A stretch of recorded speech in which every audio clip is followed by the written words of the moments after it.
que la loi de Lenz nous dit? Qu'est-ce que Lenz nous dit? J'ai donc une bobine ici. Il faut bien voir le circuit.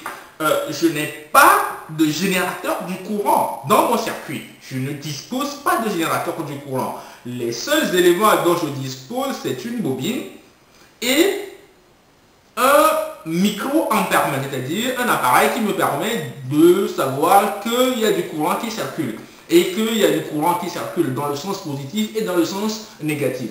Voilà, je ne dispose pas de pile de batterie, je n'ai pas de générateur puisque le travail ici c'est de produire donc de l'électricité. Je n'ai pas besoin de l'électricité pour produire de l'électricité. Voilà, donc voilà les éléments que je dispose.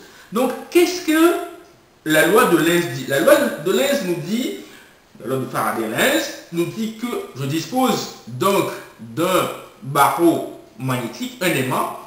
Lenz dit que si je déplace un aimant, donc je déplace un aimant dans une bobine, donc je fais varier le flux de la bobine. Nous avons vu précédemment ce que c'est que le flux. Donc en déplaçant, je parle vraiment de mouvement de déplacement. Si je pose l'aimant dans la bobine, je ne déplace pas l'aimant, donc je ne modifie pas le flux.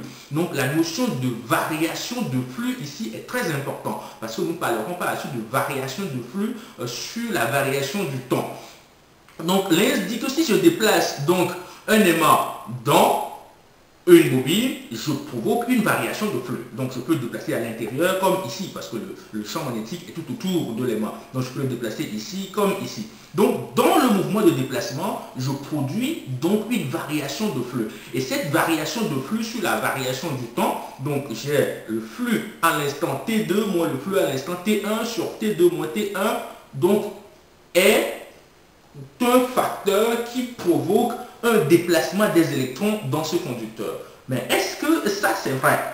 Rien n'est plus absurde aujourd'hui au XXIe siècle d'accepter une théorie sans vérifier, sans savoir si c'est une réalité ou non. C'est pour cela que nous allons voir si ce que Lenz a dit, si ce qui est écrit dans les livres et que les professeurs racontent est une réalité.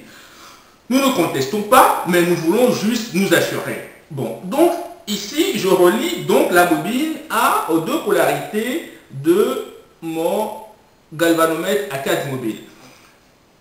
Voilà. Donc, au lieu, pour augmenter donc le champ magnétique, je vais placer donc un noyau à l'intérieur. Un noyau, c'est donc un rond que nous avons déjà utilisé à l'intérieur de ma bobine.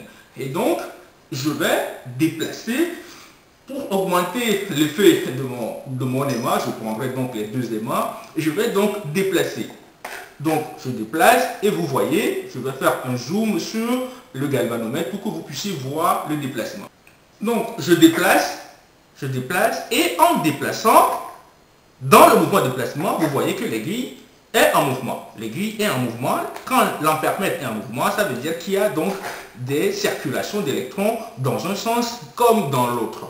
Je vais associer les deux bobines pour avoir un déplacement beaucoup plus sensible. Donc ici, je mets les deux bobines en série et je fais le déplacement.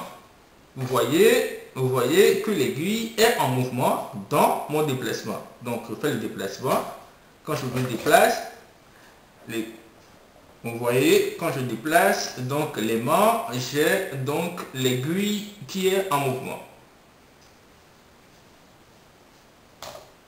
Donc ici, vous observez bien, quand je déplace, pendant le déplacement, vous avez l'aiguille qui bouge en plus et en moins. Cela veut dire que j'ai une circulation du courant en déplacement. Vous voyez bien l'aiguille qui bouge, qui se déplace en plus et en moins. Ce qui est très sensible ici et est lié en fait au mouvement de déplacement. Donc nous produisons ici de l'électricité. Je suis en train de produire donc une circulation du courant, des électrons qui se déplacent, donc je développe donc de l'électricité. Maintenant, analysons la loi de Lenz. Nous avons donc une bobine et quand nous introduisons un aimant à l'intérieur, il y a donc une circulation du courant.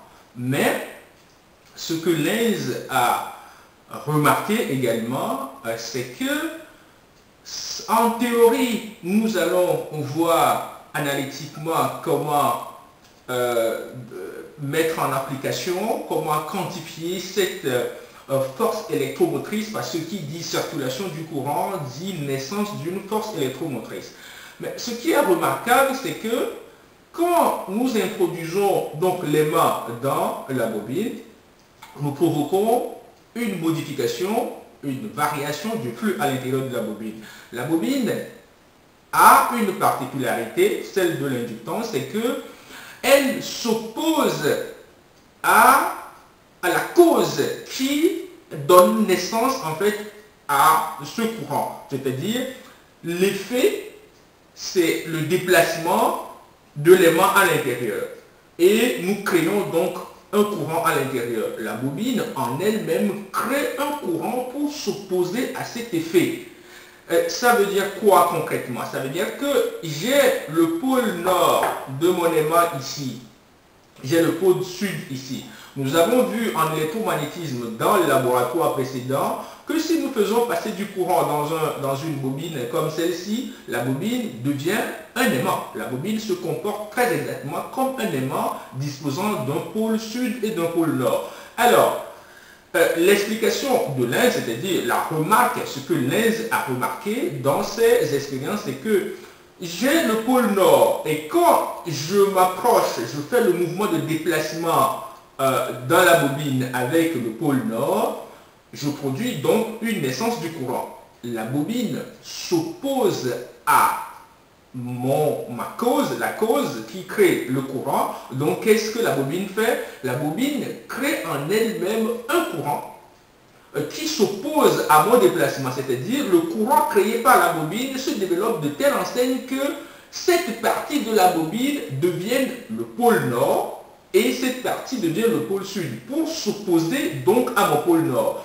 Si je ramène le pôle sud vers l'intérieur de la bobine crée un courant pour s'opposer à la cause de la naissance du courant induit. Donc, je fais circuler un courant induit et la bobine crée un courant pour s'opposer à cette cause. Alors, comme c'est le pôle sud que je rapproche, la bobine va créer un courant qui va développer un champ magnétique de telle enseigne que cette partie de la bobine sera le pôle sud et donc va s'opposer à la cause. Vous savez que deux aimants de même polarité se repoussent, voilà, et deux aimants de polarité contraire s'attirent.